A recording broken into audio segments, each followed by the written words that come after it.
Assalamualaikum warahmatullahi wabarakatuh. Berjumpa lagi dengan channel Mas Asyikan Official. Alhamdulillahirabbil alamin wa bihi nasta'in wa ala umuri dunya waddin. Rabbi shrah li sadri wa yassir li amri wa hlul 'uqdatam min lisani yafqahu qawli, amma ba'du. Teman-teman yang dirahmati Allah, berikut ini adalah video reaksi dari channel Deddy Sefriadi. Ada video yang menarik sekali ini dari statementnya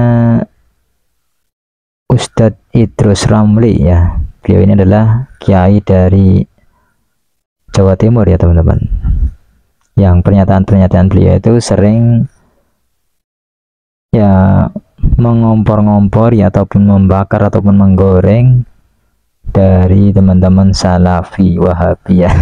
Sebegitu bencinya beliau itu terhadap Wahabi.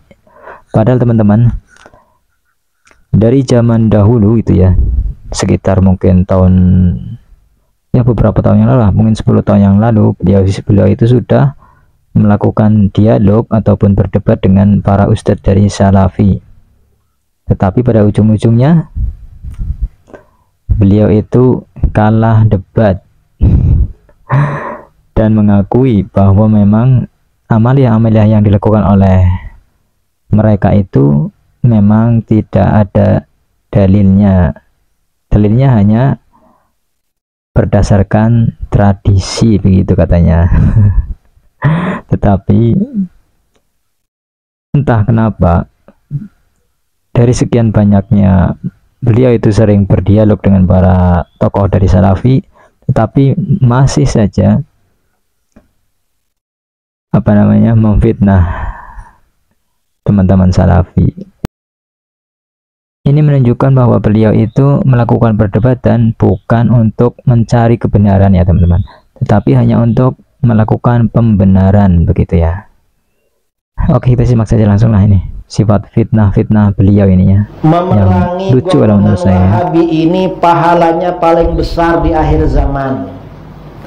Orang yang diperangi Wahabi itu orang paling baik, yang memerangi Wahabi juga orang paling baik. Termungkar.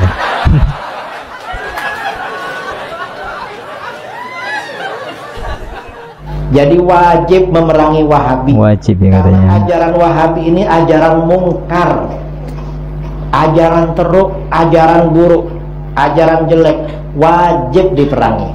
Ini bukan perlu saudara, ini wajib hukumnya. Karena orang itu kalau cuma Islam tuh tak cukup, yang penting Islam, gak ada macam itu. Setelah berislam, karena Islam ini bermacam-macam, ada Islam yang baik, ada Islam yang tak baik. Wahabi itu Islam yang tak baik. Batuk muta. Jadi memerangi Wahabi ini pahalanya paling besar di akhir zaman. Batuk muta. Karena mereka ini ajaran penipu. Jadi wajib. Tak sikut pisan kan kok. Sekali lagi kita kalau haji, kalau umroh ke Saudi Arabia, di Masjidil Haram, Masjid Nabawi itu imamnya adalah beraliran Wahabi. Kalau kita katakan Wahabi sesat, berarti kita bermakmum pada orang sesat. Waspadalah, itu adalah labelisasi atau stigmatisasi yang sangat berbahaya untuk ukhuwah Islamiyah dan akan diminta pertanggungjawaban di akhirat nanti. Assalamualaikum warahmatullahi wabarakatuh. Astagfirullahaladzim. Ya, saya menemukan video ini di TikTok. Saya tampilkan reel sesuai yang saya temukan. Jadi saya tidak mengedit apapun ya. Kondisi video ini yang saya tampilkan ya sesuai apa adanya. Video pendapat Kiai Idrus Ramli digabungkan dengan video pendapat Kiai Ahmad Zahro yang ternyata berbeda pandangan tentang Wahabi. Wahabi yang dimaksud di sini tentu Salafi itu ya teman-teman ya. Menurut Kiai Idrus Ramli wajib memerangi Salafi Wahabi, bahkan katanya mendapatkan pahala yang besar di akhir zaman. Entah dalilnya apa, saya nggak paham juga. Coba kita simak lagi ya sedikit videonya untuk memperjelas perkataannya Kiai Idrus Ramli. Jadi memerangi Wahabi ini pahalanya paling besar di akhir zaman. Batuk muta. Karena mereka ini ajaran penipu. Jadi wajib. Menurut Kiai Idrus Ramli, memerangi Wahabi ini adalah suatu hal yang sangat baik karena mendapatkan pahala yang besar di akhir zaman dan mewajibkan. Mengklaim ada pahala di dalam satu perbuatan, bahkan mewajibkan, ini tentu butuh tuntunan yang jelas dari Al-Quran maupun hadis. Jangan kita mengiming-imingi pahala yang besar kepada orang awam untuk mengerjakan suatu amalan yang sebenarnya nggak ada tuntunan, bahkan amalan itu berbahaya, memerangi katanya. Ya dari sini aja kita bisa lihat, ya wajar terjadi persekusi di mana-mana terhadap ustadz-ustadz Salafi, ya karena memang ada doktrin seperti itu, mewajibkan memerangi Salafi, Wahabi. Tapi menariknya di sini juga ada pendapat Kiai Ahmad Zahro yang berbeda. Coba kita simak lagi ya biar jelas. Sekali lagi, kita kalau haji, kalau umroh ke Saudi Arabia, di Haram Masjid Nabawi itu imamnya adalah beraliran Wahabi. Kalau kita katakan Wahabi sesat, berarti kita bermakmum pada orang sesat. Waspadalah, itu adalah labelisasi atau stigmatisasi yang sangat berbahaya untuk ukhuwah Islamiyah dan akan diminta pertanggungjawaban di akhirat nanti.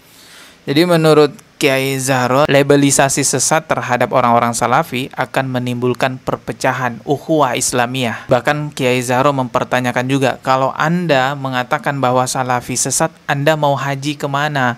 Nanti kan Anda sholat di Masjidil Haram kalau haji dan umroh. Yang mengimami di Masjidil Haram itu orang-orang Salafi yang Anda anggap sebagai ajaran penipu dan ajaran sesat. Masa iya Anda mau diimami sama orang yang Anda anggap sesat?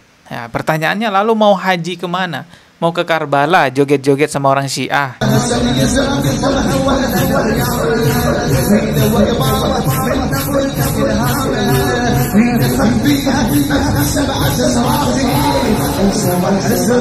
Orang-orang Syiah itu kan bikin haji tandingan. Mereka merasa diri mereka lebih baik. Tapi dengan begitu justru malah terlihat mereka itu jauh dari ajaran agama Islam. Keanehan terus bermunculan dari mereka karena ibadahnya bukan tuntunan dari Allah dan Rasulullah, melainkan mereka tambah-tambahi, mereka buat-buat sendiri, sehingga tampak sekali anehnya. Dan mereka klaim sendiri bahwa tanah mereka lah tanah paling suci. Karena tidak ada tuntunan dari agama Islam, mereka tidak tahu apa yang mereka perbuat itu adalah suatu hal yang sangat jauh dari syariat Islam.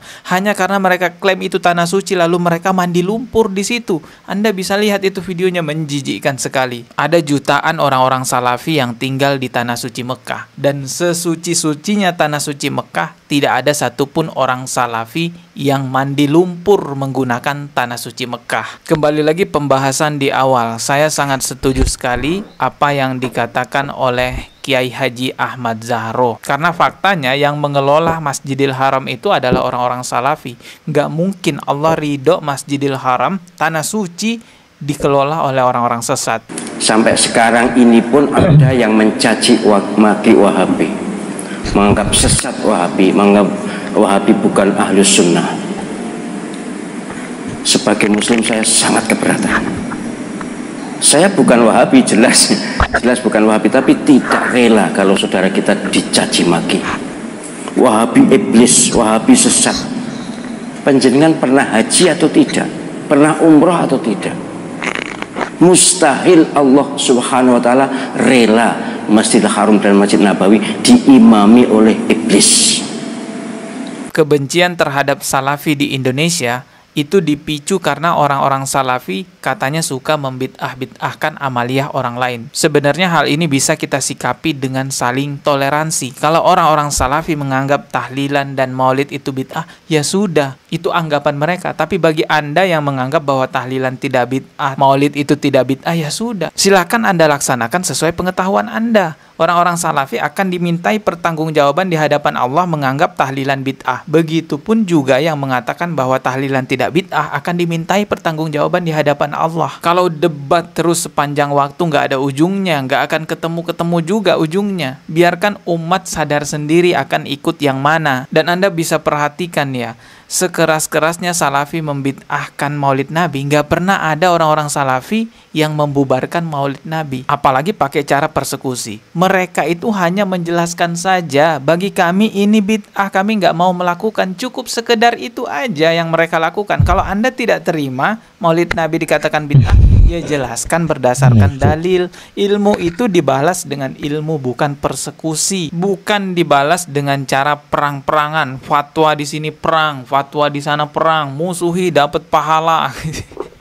Astagfirullah. Orang yang diperangi Wahabi itu orang paling baik, yang memerangi Wahabi juga orang paling baik. Bisa bentrok sesama umat Islam gitu. Semoga masyarakat Islam di Indonesia semakin dewasa menyikapi perbedaan. Ilmu dibalas dengan ilmu, ya, bukan itulah dengan teman-teman kekerasan. Jangan sampai ada lagi pembubaran pengajian. Itu memalukan sekali. Ketemu di video berikutnya. Maaf jika ada kata yang salah. Subscribe dan loncengnya sebagai notifikasi. Wassalamualaikum warahmatullahi wabarakatuh. Saudaranya sendiri ya.